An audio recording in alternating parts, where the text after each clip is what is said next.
Imagine, tu as démarré un plan social de plus de 9 personnes et tu es en situation de blocage et tu te poses la question de savoir si tu arrêtes tout et que tu annules tout ce que tu as commencé. Bonjour, je suis Nathalie Nusquivé, DRH et consultante et coach en neurosciences. J'accompagne les chefs d'entreprise qui sont dans des connotations de réorganisation, de restructuration.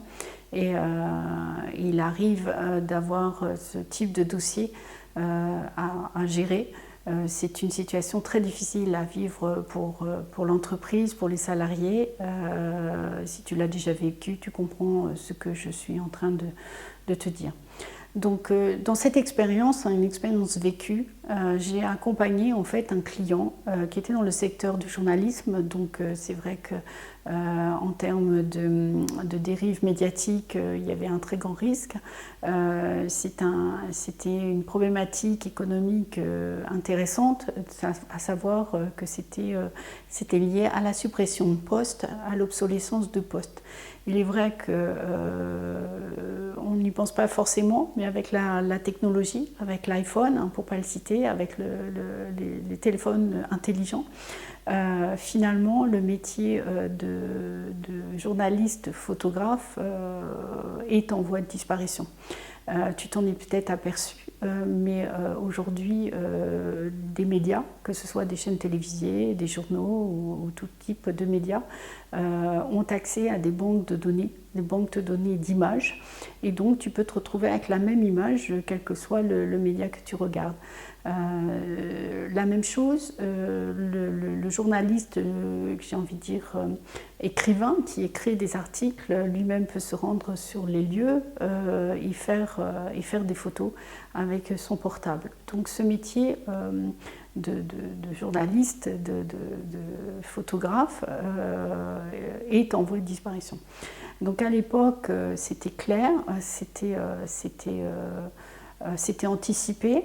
On s'est retrouvé je me suis retrouvée, le plan avait déjà démarré, hein, il y avait 2 cabinets d'avocats, il n'y avait pas de RH, c'était une directrice administrative et financière qui avait pris les fonctions de RH quelques mois avant de démarrer le plan. La pauvre, j'ai envie de dire, elle a commencé vraiment par des choses très difficiles et ils étaient en situation de blocage.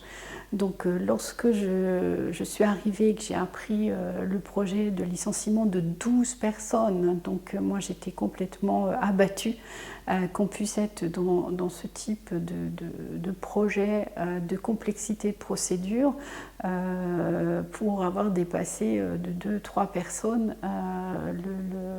l'autre faculté de faire du licenciement économique. Hein, je te l'ai expliqué dans une autre capsule, des licenciements de moins de 9 personnes et des licenciements individuels économiques. Donc j'étais assez effarée qu'on ait conseillé à cette structure, hein, à cette entreprise, de faire un plan de 12 personnes. Voilà, mais on ne peut pas refaire l'histoire et ni faire marche arrière. Et c'est pour ça que lorsque je les ai accompagnés, la question, bien sûr, les questions techniques ont été abordées, les questions juridiques des experts, les avocats voulaient attaquer au niveau administratif, ils voulaient même aller jusqu'au Conseil d'État, revoir la convention collective. Enfin, c'était pour moi complètement démesuré, parce que je pense que quand on est dans une situation comme ça, opérationnelle, la préoccupation c'est de s'occuper des salariés, de trouver des solutions pour ceux qui vont être victimes en fait, hein, pour lesquels on va rompre le contrat de travail, et s'occuper aussi de ceux qui vont rester. Et la préoccupation n'est pas de faire de la jurisprudence, de changer les lois ou de s'embarquer dans des contentieux de plusieurs années, et je ne te parle pas du coût en euros. Donc moi j'étais assez perplexe face à cette ambiance, ce discours, et je me souviens avoir lors d'une réunion stratégique posé la question au PDG qui avec sa DAF se demandait s'il n'allait pas tout arrêter, hein. Elle voulait tout arrêter, elle n'en pouvait plus, l'ambiance était intenable et juridiquement il n'arrivait pas à s'en sortir. Donc les négociations étaient complètement bloquées et évidemment les délégués syndicaux, les experts CHSCT les soutenaient. Donc l'inspection du travail aussi les soutenait. Donc tout était bloqué et on ne savait pas trop comment s'en sortir. Je me souviens avoir posé une simple question pour tester justement de la pertinence économique de la décision du PDG et du groupe, parce qu'il y avait tous les associés derrière. J'ai posé cette question. Je lui ai demandé si dans 2 ans, dans 3 ans, il serait à même, il serait obligé de redémarrer un plan. Et parce que si le métier était en disparition, en voie de disparition, forcément ces journalistes, photographes étaient sur la sellette. Donc soit il y avait une possibilité de transférer les compétences et d'en faire, je vais caricaturer, d'autres journalistes, soit c'était remettre le métier sur le tapis dans 2-3 ans. Sans compter sur des personnes, des salariés qui ne souhaitaient pas être journalistes, écrivains, si je peux m'exprimer comme ça. L'idée, donc là, j'ai vu les lumières s'allumer dans les yeux de ce PDG qui a tout de suite compris que, dans 2-3 ans, il fallait recommencer tout ce qu'il venait de vivre là depuis des mois, des semaines en tout cas, et puis il a aussi compris que ça allait lui coûter beaucoup plus cher, mais pas seulement en termes financiers, que ça allait lui coûter beaucoup plus cher en termes de management, d'ambiance pour toute son équipe. Il y avait quand même une centaine de personnes. Donc la décision a été prise de continuer quoi qu'il arrive ou coûte que coûte. Donc voilà, ça a coûté très très cher. C'est clair que quand un plan comme ça n'est pas trop travaillé, pour moi il n'a pas été assez travaillé pour faire un plan social de 12 personnes, j'ai trouvé ça complètement aberrant. Mais il fallait aller jusqu'au bout. Donc la décision a été prise.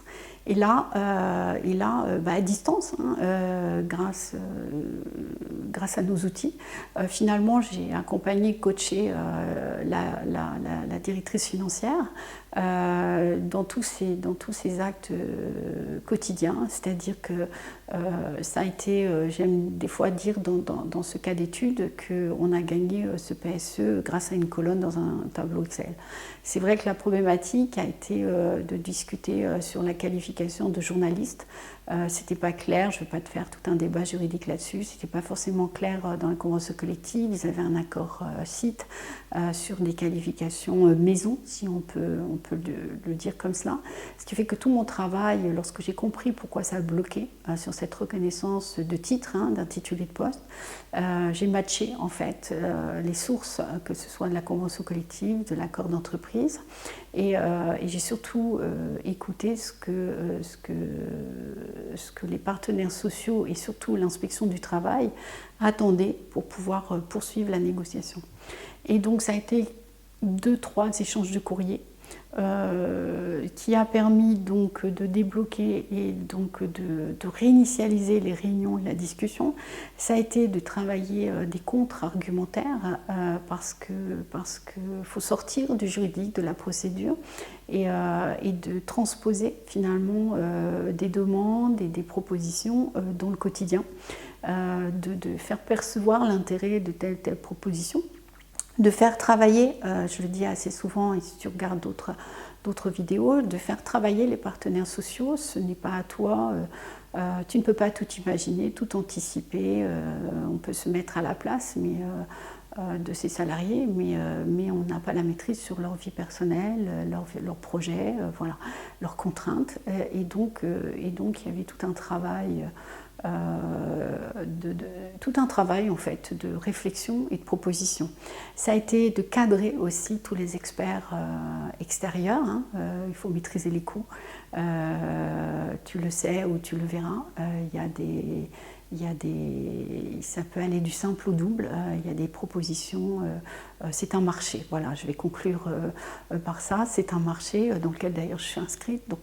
Donc l'idée, c'est aussi par cet exemple, de te dire que oui, quand ça a mal démarré, l'idée, c'est de te préparer le mieux possible, te préparer toi personnellement, te préparer, t'entourer, préparer tes équipes, hein, tes managers, pour pouvoir traverser en fait cette période et justement te donner tous les moyens, de mettre des actions appropriées.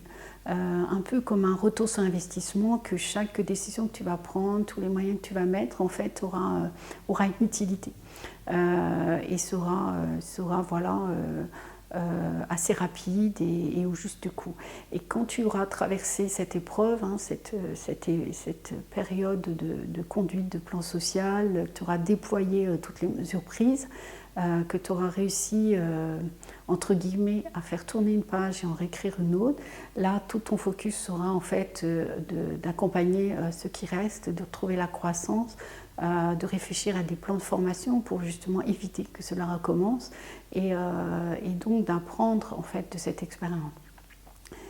Ça a été une expérience très enrichissante. Moi, j'ai beaucoup aimé. C'était une expérience que j'ai conduite à distance et donc au regard de tout ce que j'avais vécu avant, je croyais impossible de pouvoir mener des négociations aussi tendues en fait qu'est un plan social sans être sur le terrain, sans serrer la paluche des délégués syndicaux, sans être présente aux réunions.